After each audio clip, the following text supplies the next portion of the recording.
Baik, Assalamualaikum warahmatullahi wabarakatuh. Perkenalkan kami dari kelompok 2. Pada kesempatan kali ini kami akan mempresentasikan terkait critical path method yang beranggotakan saya sendiri Miftahul Haira dengan NIM 1009, lalu ada Nurul Afani, Anjeli Putri Ramadhani, Muhammad Dani Nawar, Muhammad Farhan, Cindy Arwinda Putri, dan Tegar Ananda.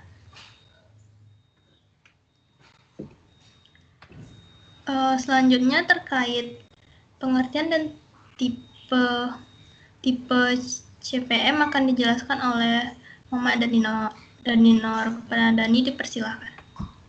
Baik, terima kasih kesempatannya moderator. Di sini saya akan menjelaskan definisi CPM.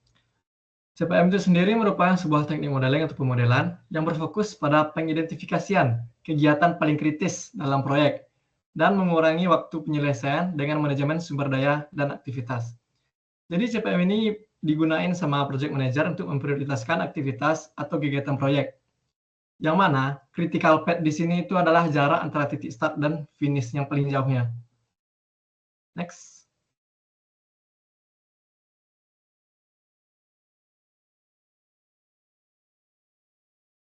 Operator, oke. Selanjutnya yaitu tipe-tipe CPM. Di sini kami menemukan ada 4 tipe menurut Indeed. Yang pertama yaitu Work Breakdown Structure atau dikenal juga dengan WBS. WBS ini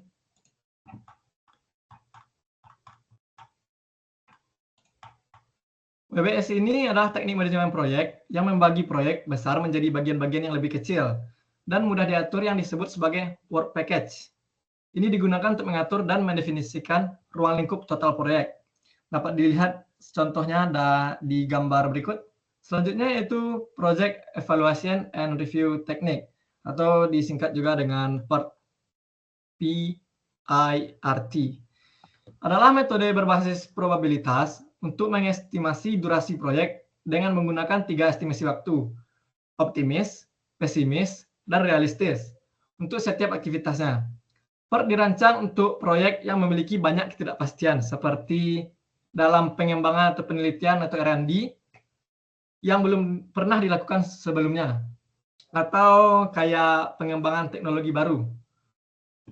Contohnya dapat kita lihat di gambar berikut yang di bawah tulisan PERT. Nah, selanjutnya ada activity or not diagram. Merupakan jenis diagram jaringan proyek di mana aktivitas direpresentasikan sebagai simpul atau node dan ketergantungan antara aktivitas direpresentasikan sebagai panah. Ini juga dikenal sebagai precedence diagram method atau PDM.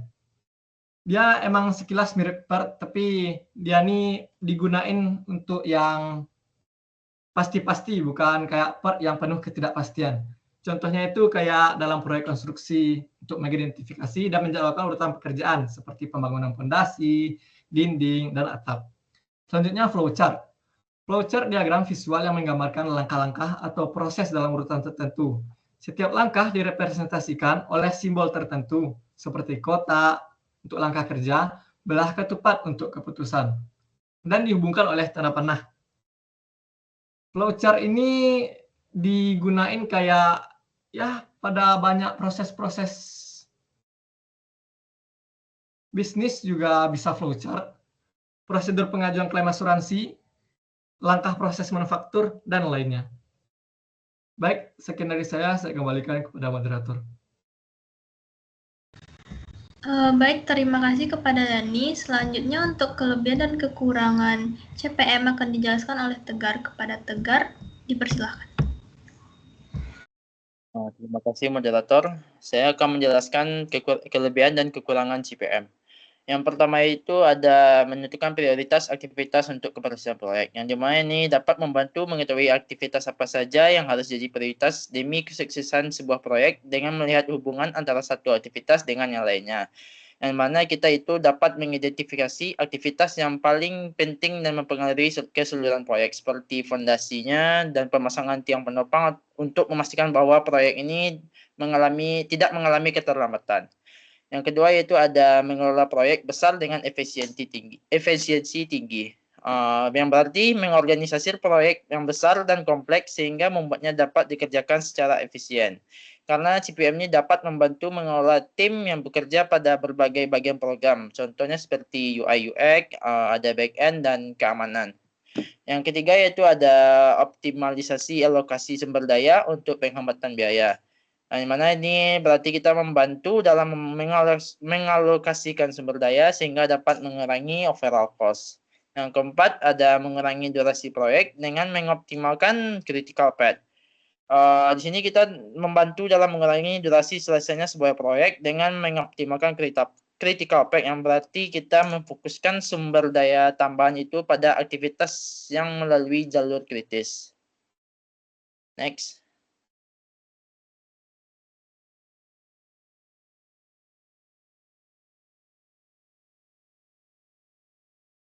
Next, moderator.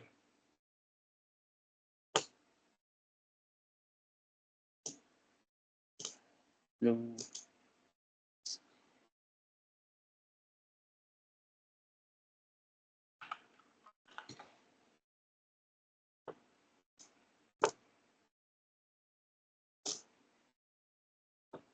Selanjutnya yaitu ada kekurangan CPM. Yang pertama itu ada kesulitan implementasi pada proyek skala besar dan kompleks. Yang berarti ini sulit diaplikasikan pada proyek yang memiliki skala yang sangat besar dan kompleks. Hal ini karena terdapat banyak aktivitas yang dilakukan sehingga diagram akan terlihat berantakan. Karena banyaknya aktivitas yang saling terkait dan lintas wilayah, penerapan CPM ini akan menghasilkan diagram yang sangat rumit dan sulit dipahami. Aktivitas yang tumpang tindih dan berhubungan tidak langsung membuat pengelolaan diagram menjadi berantakan sehingga mempersulit mengidentifikasi jalur kritis secara akurat. Yang kedua ada keterbatasan dalam visualisasi proyek dengan ribuan aktivitas. Meskipun salah satu keuntungan dari CPM adalah diagram proyek yang dapat dicetak dan ditempel, tapi akan sulit untuk mencetak diagram sebuah proyek besar dengan ribuan aktivitas di dalamnya. Proyek ini biasanya melibatkan ribuan aktivitas kecil yang sangat spesifik, yang mana meskipun diagram CPM bisa membantu untuk mengurutkan aktivitas, dalam skala sebesar ini mencetak diagram yang mencakup seluruh aktivitas akan sangat sulit. Oke, sekian dari saya kembalikan kepada moderator. Baik, terima kasih kepada Tegar. Selanjutnya yaitu manfaat dari CPM. CPM akan saya jelaskan sendiri. Manfaat dari CPM yang pertama yaitu membantu manajer proyek menghitung waktu minimum untuk menyelesaikan proyek. Yang kedua, penetapan jadwal jadi lebih mudah. Yang ketiga, mengidentifikasi elemen paling penting dalam pengerjaan proyek. Yang keempat, membantu menyesuaikan sumber daya yang diperlukan. Yang kelima, menghindari hilangnya fokus ketika mengerjakan banyak tugas. Yang keenam, mendapat gambaran kegiatan dari tugas yang berjalan paralel satu sama lain. Lalu yang terakhir, membantu menentukan cara mencapai tujuan.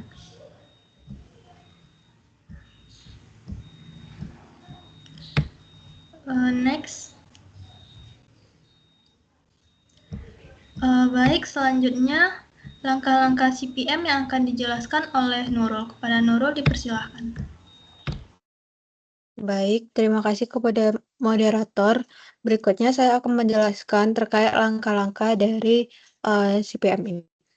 Pertama itu adalah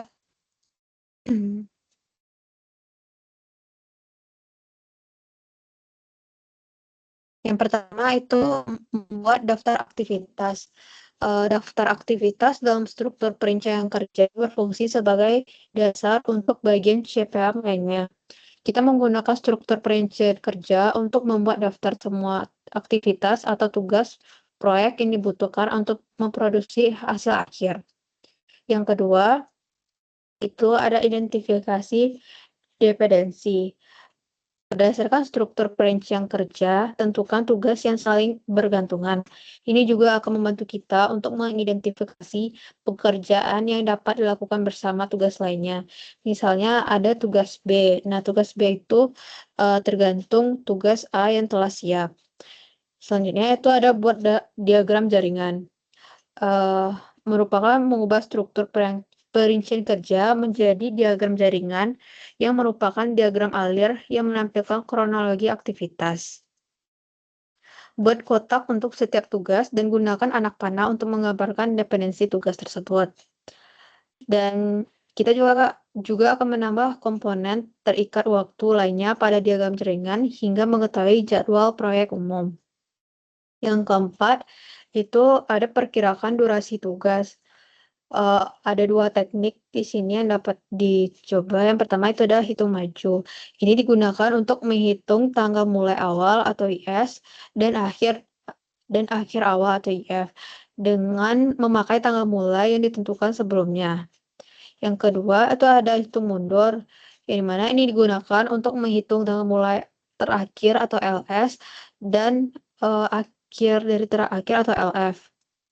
Dengan begitu, tanggal mulai awal dan terakhir serta tanggal akhir awal dapat digunakan untuk menghitung kelonggaran waktu atau menjadwalkan fleksibilitas setiap tugas. Selanjutnya itu ada hitung jalur kritis. Menghitung jalur kritis dapat dilakukan secara manual, tapi kita dapat menghemat waktu menggunakan algoritma jalur kritis. Di mana langkah yang pertama itu ada aktivitas pertama memiliki waktu mulai 0 dan waktu akhir merupakan durasi aktivitas tersebut. Yang kedua, lihat waktu akhir aktivitas terakhir dalam rangkaian untuk menentukan durasi seluruh rangkaian. Yang ketiga, itu ada rangkaian aktivitas dengan durasi terpanjang, itu merupakan adalah jalur kritis. Setelah mengetahui jalur kritis, kita dapat membuat jadwal proyek yang aktual dalam kisaran jadwal tersebut. Selanjutnya itu hitung kelonggaran waktu. Kelonggaran waktu ini merujuk pada jumlah fleksibilitas tugas tertentu.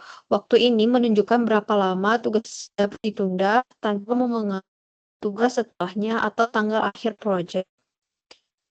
Sini dapat dilihat ada rumus untuk kelonggaran waktu total, itu ada LS dikurang IS, kelonggaran waktu bebas itu ES dikurang EF. Nah, untuk istilah-istilah tersebut, di sini ada catatan juga. Untuk IS atau early start itu merupakan waktu ketika tugas sebelumnya sudah diselesaikan. Untuk early finish itu merupakan waktu terdekat dan waktu yang diperlukan untuk menyelesaikan tugas yang sudah didelegasikan. Untuk late finish atau LF merupakan semua aktivitas yang diselesaikan tanpa menunda deadline. Yang keempat itu ada late start, di mana waktu berakhir terakhir dikurangi waktu yang diperlukan untuk menyelesaikan tugas. Baik, dikembalikan kepada moderator. Baik, terima kasih kepada Nurul. Selanjutnya terkait pengenalan dari studi kasus yang kami gunakan akan dijelaskan oleh Farhan. Kepada Pak Farhan, dipersilakan. Baik, terima kasih kepada moderator. Ini saya akan menjelaskan pendahuluan dari studi kasus yang kami bahas, yaitu terkait analisa jalur kritis pada penjadwalan proyek pengembangan sistem informasi menggunakan teknik Critical Path Method atau CPM. Studi kasusnya pada PT XYZ. PT XYZ merupakan perusahaan konsultasi SI atau IT yang berbasis di Surabaya dan telah memiliki pengalaman menangani berbagai proyek pengembangan SI atau TI untuk klien-kliennya. Meski demikian, dalam pelaksanaannya PT XYZ menghadapi berbagai kendala, khususnya terkait dengan banyaknya perubahan kebutuhan yang diminta oleh stakeholder selama proyek berjalan. Perubahan ini seringkali tidak diantisipasi sejak awal, sehingga mempengaruhi alokasi waktu dan sumber daya yang ada. Akibatnya, proyek-proyek yang dikerjakan PT XYZ sering mengalami keterlambatan dari jadwal yang telah disepakati dengan klien, yang pada akhirnya berdampak pada kepuasan klien serta reputasi perusahaan. Next.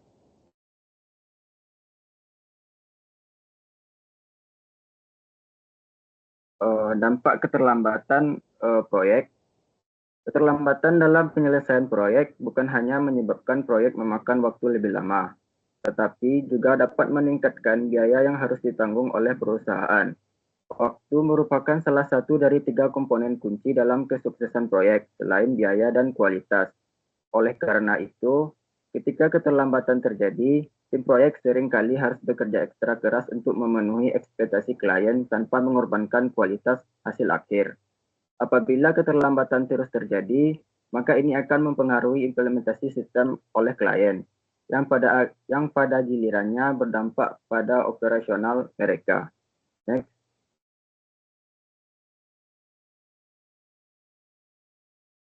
Selanjutnya yaitu solusi yang kita gunakan yaitu critical path method.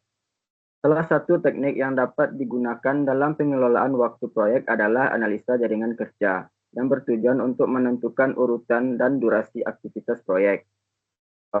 Teknik yang paling banyak digunakan dalam analisa ini adalah critical path method atau CPM. Metode CPM digunakan untuk mengidentifikasi jalur kritis dalam proyek, yaitu aktivitas-aktivitas yang tidak dapat ditunda tanpa mempengaruhi keseluruhan waktu proyek. Dengan menggunakan metode ini, tim proyek dapat memprioritaskan aktivitas yang paling penting dan memastikan proyek berjalan sesuai rencana. CPM juga membantu dalam memperkirakan durasi waktu yang diperlukan untuk setiap aktivitas, sehingga tim proyek dapat mempersiapkan langkah antisipasi yang diperlukan. Sekian dari saya kembalikan kepada moderator. Baik, terima kasih kepada Farhan. Selanjutnya terkait perhitungan maju CPM yang akan dijelaskan oleh Cindy. Kepada Cindy, dipersilahkan. Baik, terima kasih kepada moderator. Selanjutnya yaitu ada perhitungan maju, di mana pada penelitian ini proyek yang akan diteliti merupakan pengembangan sistem informasi yang berfokus pada pencatatan gudang. Pada pengembangan sistem ini, waktu yang direncanakan itu kurang lebih 6 bulan atau 180 hari dengan rincian 9 pekerjaan yang akan dilakukan pada pengembangan proyek ini. Untuk rincian pekerjaannya bisa dilihat di tabel, di mana ada kode pekerjaan, nama pekerjaan, durasi, dan dependensi atau ketergantungan. Untuk pekerjaan pertama itu ada analisa dan desain sistem, itu membutuhkan durasi 9 hari dengan tidak memiliki dependensi. Selanjutnya pekerjaan kedua yaitu desain aplikasi, di mana membutuhkan durasi 8 hari dan memiliki dependensi dengan pekerjaan A. Selanjutnya yaitu ada pekerjaan ketiga atau pekerjaan C yang merupakan programming dengan membutuhkan durasi waktu 50 hari dengan dependensi pekerjaan A dan B telah selesai dilakukan. Itu seterusnya hingga pekerjaan terakhir administrasi yang membutuhkan durasi waktu 30 hari dengan dependensi pekerjaan B dan H. Next.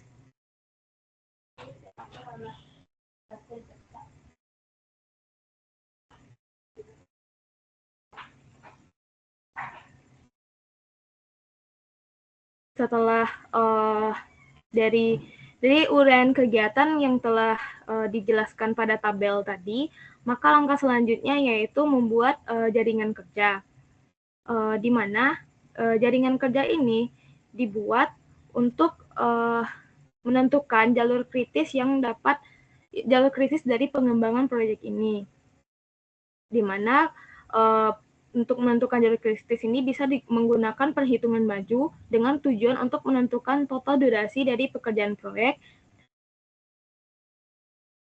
Bisa dilihat gambaran dari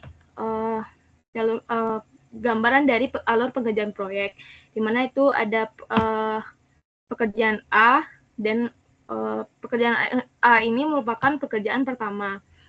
Bisa dilihat dari gambar ada 3 kolom di atas dari setiap pekerjaan, itu tuh merupakan durasi waktu pengerjaan dari setiap proyek, di mana untuk kolom pertama itu merupakan IS, dan kolom kedua merupakan durasi dari pengerjaan waktu yang telah direncanakan yang ada pada tabel, dan yang ketiga, kolom ketiga yaitu IF.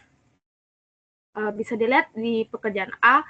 Pekerjaan A itu merupakan pekerjaan pertama, di mana bisa dikatakan pekerjaan pertama ini akan dimulai pada hari pertama atau hari ke-1 dari proses pengerjaan proyek. Maka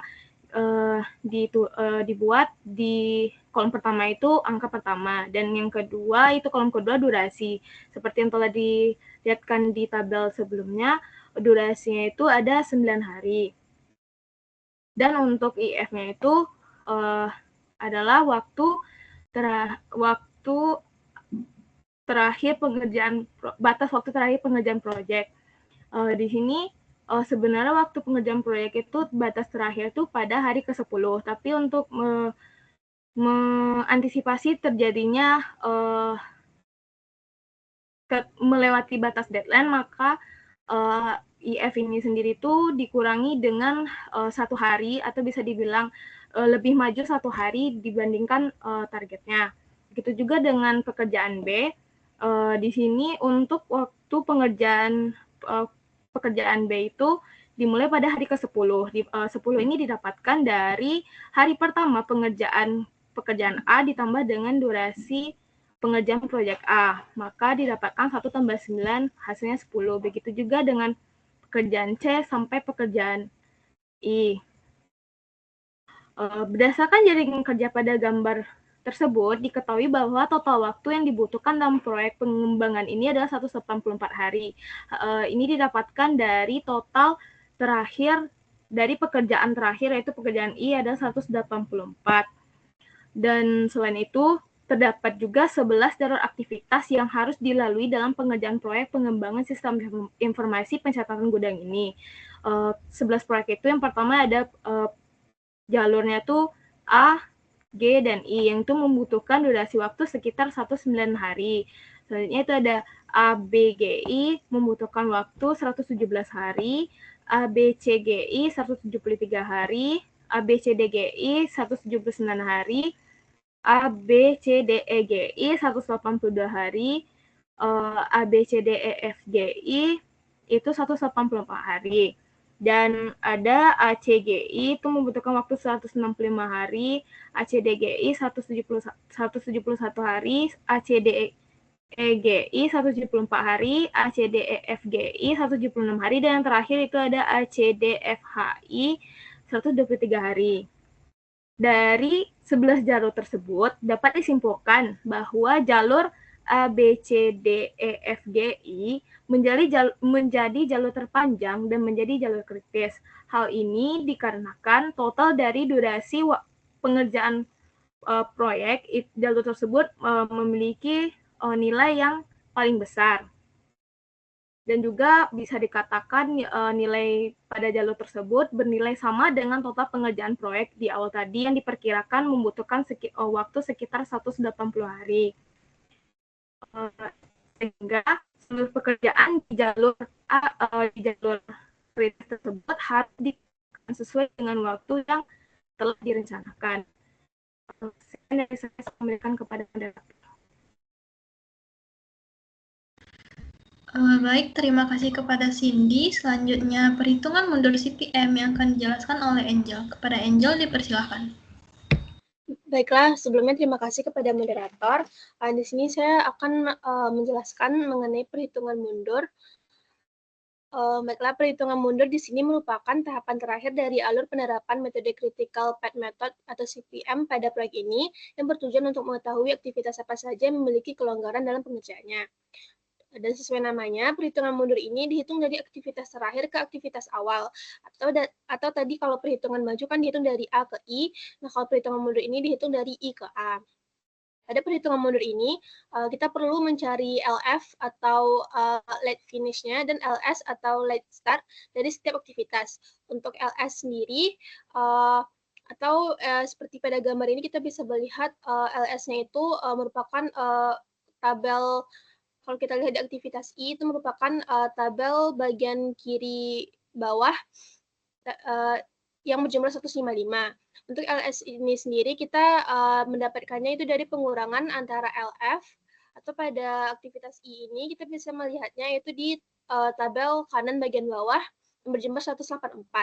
Jadi untuk mendapatkan LS ini kita dapat melakukan pengurangan antara LF dengan durasinya dari setiap aktivitas. Lalu untuk LF atau late finish-nya sendiri itu kita dapat melihatnya dari biasanya LF pada perhitungan mundur itu sama dengan EF atau early finish pada perhitungan maju. Jadi itu kenapa pada early finish itu kan sebelumnya pada perhitungan maju kita sudah mendapatkan early finish dari aktivitas I itu 184. Itu kenapa di LF-nya juga 184. Nah, seperti yang bisa kita lihat dari aktivitas I ini, untuk mengetahui LS atau let's start-nya dari aktivitas I, itu kita bisa dapat melakukan pengurangan 184 dikurang 30, sehingga hasilnya menjadi 154. Di sini kenapa 155? Itu karena ditambahkan 1 untuk mempercepat deadline-nya, atau seperti yang sudah disampaikan oleh Cindy tadi pada perhitungan maju. Begitu selanjutnya untuk aktivitas H hingga A. Lalu seperti dari gambar yang kita lihat ini, hasil perhitungan mundur dari hasil perhitungan mundur ini kita dapat melihat bahwa last finish dan early finish pada setiap aktivitas dari I hingga A itu sama kecuali aktivitas H. Lalu kenapa LF dan EF pada aktivitas H itu berbeda atau tidak sama seperti aktivitas lain?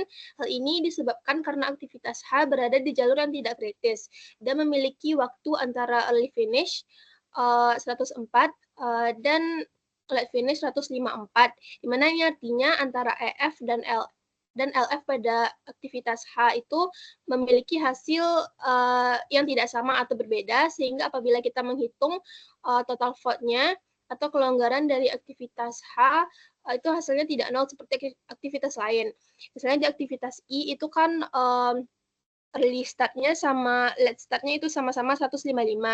Untuk kenapa bagian kolom tengahnya ini 0, karena untuk menghitung hasil float, total float-nya itu kita mengurangi antara early start dan late start-nya itu 155 dikurang 155, maka hasilnya 0. Sedangkan untuk aktivitas H itu early start-nya 85 dan late start-nya itu 135. Jadi untuk kenapa hasilnya maaf sebelumnya, jadi untuk menghitung total float itu kita mengurangi late finish sama early finish-nya. Jadi contohnya di aktivitas I ini kan early finish late finish-nya itu 184 dan early finish dan late finish-nya juga 184. Itu kenapa late finish dikurang early finish 184 dikurang 184 itu hasilnya 0. Namun pada aktivitas H itu kita dapat melihat late finish-nya itu 104, sedangkan early finish-nya itu 104, sedangkan late finish-nya itu 154. Jadi ketika kita kurangi late finish dan early finish pada aktivitas H itu 154 dikurang 104, maka hasilnya adalah 50. Dan itu berbeda dari aktivitas lain di mana total float dari aktivitas A hingga I kecuali H itu adalah 50. Maka dari gambar tersebut dapat kita ketahui bahwa aktivitas H merupakan satu-satunya aktivitas yang memiliki kelonggaran, di mana aktivitas H yaitu maintenance memiliki kelonggaran waktu atau total float selama 50 hari. Mungkin sekian yang dapat saya sampaikan, saya kembalikan kepada moderator. Baik, terima kasih kepada Angel. Dari presentasi kami tadi dapat diambil kesimpulan bahwa teknik CPM cukup sesuai dan membantu tim dalam proyek sistem informasi, sebab tim proyek dapat mengetahui pekerjaan-pekerjaan penting yang perlu pengendalian dan antisipasi agar tidak mengalami keterlambatan. Hasil ini sesuai dengan semua temuan yang mengatakan CPM dapat melihat adanya lintasan kritis pada suatu jadwal proyek, sehingga bila terjadi keterlambatan pada pekerjaan proyek, prioritas pekerjaan yang akan dievaluasi menjadi lebih mudah dilakukan. Namun, teknik CPM belum tentu dapat digunakan untuk seluruh proyek sistem informasi, karena cakupan proyek yang berbeda dapat mempengaruhi waktu dan SDM yang digunakan. Mungkin sekian presentasi dari kelompok 2 terkait critical path method. Mohon maaf atas segala kesalahan. Saya sudahi dengan Assalamualaikum warahmatullahi wabarakatuh.